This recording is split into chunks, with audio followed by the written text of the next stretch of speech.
प्यारे तलबा व तालिबात, अस्सलामु अलैकुम। आज हम एसएस में नया सबक शुरू करेंगे। भारत का विरसा यानी भारत नो वारसो। तो सबसे पहले विरसा किसे कहते हैं? तो विरसा यानी कि हमें हमारे आबा व अजदाद की तरफ से यानी कि बाप दादा की तरफ से जो कुछ भी तोहफ़े में मिला है उसे विरसा कहा जाता है, जैसे कि ज़मीन है, घर है वगैरह। तो आज हम देखेंगे भारत का विरसा, भारत के विरसे के बारे में। तो भारत एक कदीम तहज़ीबी मुल्क है और भारत की एक बहुत पुरानी किताब जिसका नाम है विष्णु पुराण, तो विष्णु पुराण में भी भारत का जिक्र किया गया है।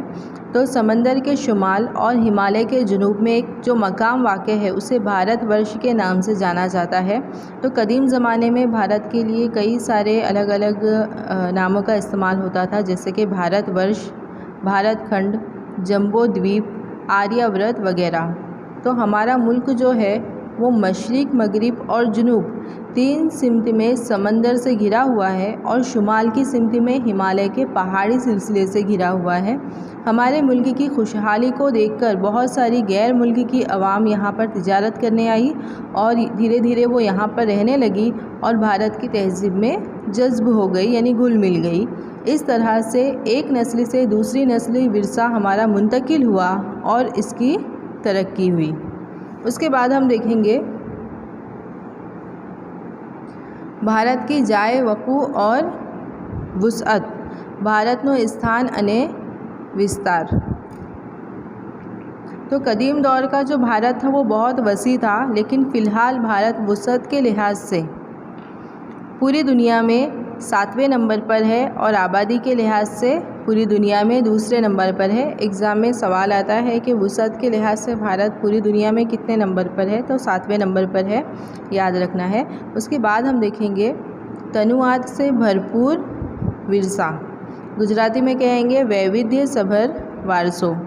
तो भारत की सरज़मीन ने हमको और दुनिया को खुशहाल और तनुआत से भरपूर विरसा दिया है। भारत की तहज़ीब हमेशा अमन पसंद रही है। भारत की तहज़ीब में सत्य यानी कि सच्चाई, चित और आनंद के तजुर्बात का एहसास होता है।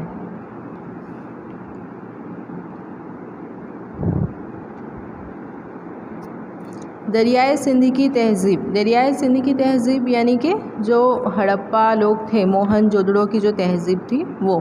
तो दरियाए सिंध की तहज़ीब के लोगों से लेकर आज दिन तक लोगों ने भारत को अपनी अक़ली क़ुव्वत, काबिलियत और सलाहियतों के ज़रिए खुशहाल बनाया है।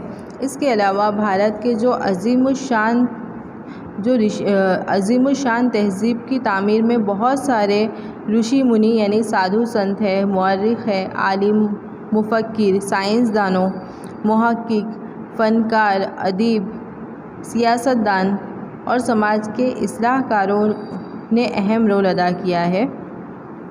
इस तरह भारत की जो तहज़ीब है वो मिली जुली तहज़ीब नज़र आती है या गुनागू तहज़ीब वजूद में आई। उसके बाद हम देखेंगे तहज़ीब का मतलब, गुजराती में कहेंगे संस्कृति नो अर्थ। तो तहज़ीब यानी कि ज़िंदगी जीने का तरीका, मुल्क या समाज में बदलते हुए वक्त के साथ साथ हालात के मुताबिक माशरे में यानी कि समाज में रूनुमा होने वाले तग़य्युरात यानी कि बदलाव, इस्लाहात, समाजी रस्म व रिवाज वगैरह के ज़रिए अलग अलग समाजों की तहज़ीब वजूद में आती है। इसके अलावा दूसरी तारीफ़ है इसकी कि तहज़ीब यानी इंसानी मन का सफ़र और उसमें इंसानी समाज की आदतों, क़दरों, अमल, ख़यालात, मजहबी रिवायतों, रहन सहन और ज़िंदगी को आला मकासद की तरफ ले जाने वाले उसूलों का मजमुआ तहज़ीब कहलाती है। उसके बाद देखेंगे भारतीय तहज़ीब का विरसा। तो भारतीय तहज़ीब के विरसे को दो हिस्सों में तकसीम किया जाता है।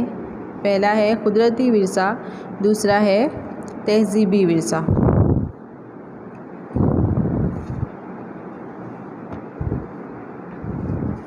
तो सबसे पहले देखेंगे भारत का कुदरती विरसा।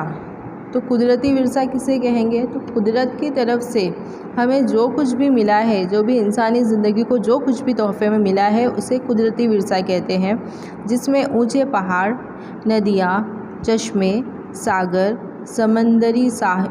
समंदर वगैरह, ज़रख़ेज़ मैदान, वादी के इलाके। इसके अलावा दरख्त, नबातात, कीड़े मकोड़े, चरिंद परिंद, जानवर, मुख्तलिफ़ किस्म की चट्टानें और मादनियात वगैरह का शुमार होता है।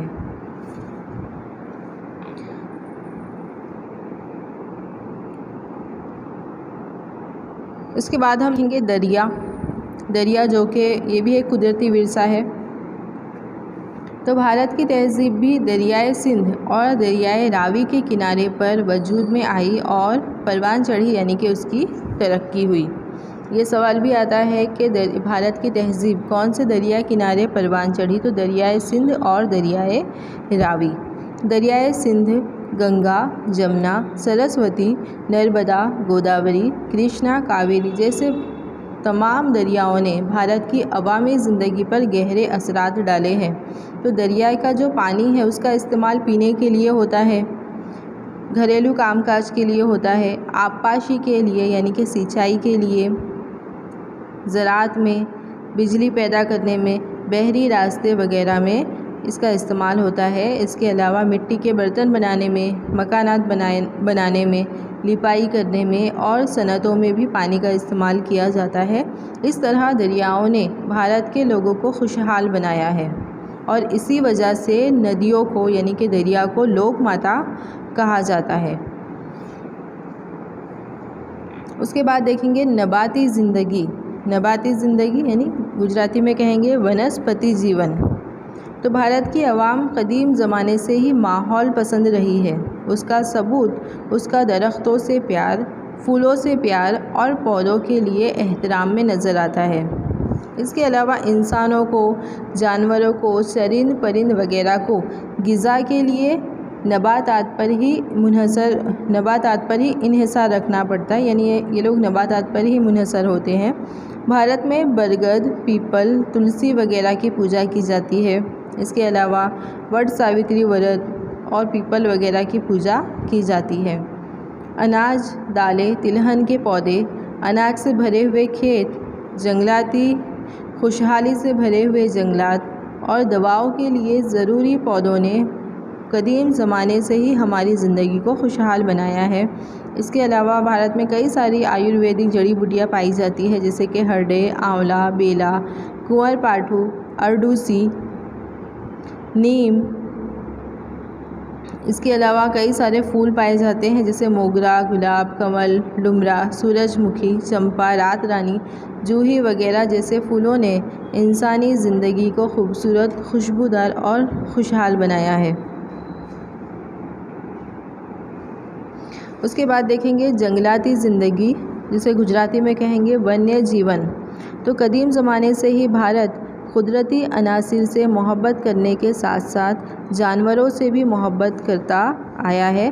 भारत में कई सारे जानवर पाए जाते हैं, जैसे कि शेर बबर, हाथी, गेंडा, चीता, लोमड़ी, रीछ, हिरन, साबर, खरगोश, अजदा, सांप, नेवला, इस तरह कई सारे ज़ीरू पाए जाते हैं।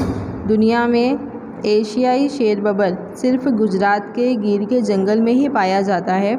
इसके अलावा हमारे भारत में कई सारे जंगली जानवर जैसे कि शेर बबर है, मोर है वगैरह को देवी देवियों के तौर पर भी पूजा जाता है। और हमारे मुल्क की जो कौमी अलामत है उसमें 4 शेर बबर, घोड़ा और बैल की तस्वीर रखकर उनकी इज़्ज़त भी बढ़ाई गई है। इसके अलावा इन जंगली जानवरों की हिफाजत के लिए जाए पनाह भी तैयार की गई है, यानी महफूज दश्त भी तैयार किए गए हैं जहां पर इन जानवरों को महफूज रखा जाता है। उसके बाद हम देखेंगे खुश्की मनाजिर, गुजराती में कहेंगे भूमि दशियों। तो खुश्की मनाजिर यानी कि जो ज़मीन की अलग अलग शक्लें होती है वो, तो ज़मीनी शक्लों के ज़रिए खुश्की मनाजिर की तख्लीक नज़र आती है। मसलन हिमालय पहाड़ जो एक ज़मीनी शक्ल है, तो हिमालय में कई किस्म की नबातात है, मादनियात, मुख्तलिफ़ किस्म के चरिंद परिंद, बर्फ़ आलूद पहाड़ों की चोटियाँ हैं, जिसकी वजह से वहाँ के जो बड़े बड़े दरिया हैं वो पूरे साल भर यानी 12 महीने तक पानी से भरे रहते हैं। तराई के जंगलात भी हिमालय में वाक़ है। इसके अलावा हिमालय में अमरनाथ, बद्रीनाथ, केदारनाथ जैसी ज़ियारत गाहें हैं। नंदा देव जैसी पहाड़ी चोटियाँ भी वाक़ है और यही वजह है कि भारत के लिए हिमालय काफ़ी अहमियत रखता है। 2 मार्क्स के लिए सवाल आता है कि हिमालय भारत के लिए क्यों अहमियत रखता है, तो ये जवाब इसका आएगा।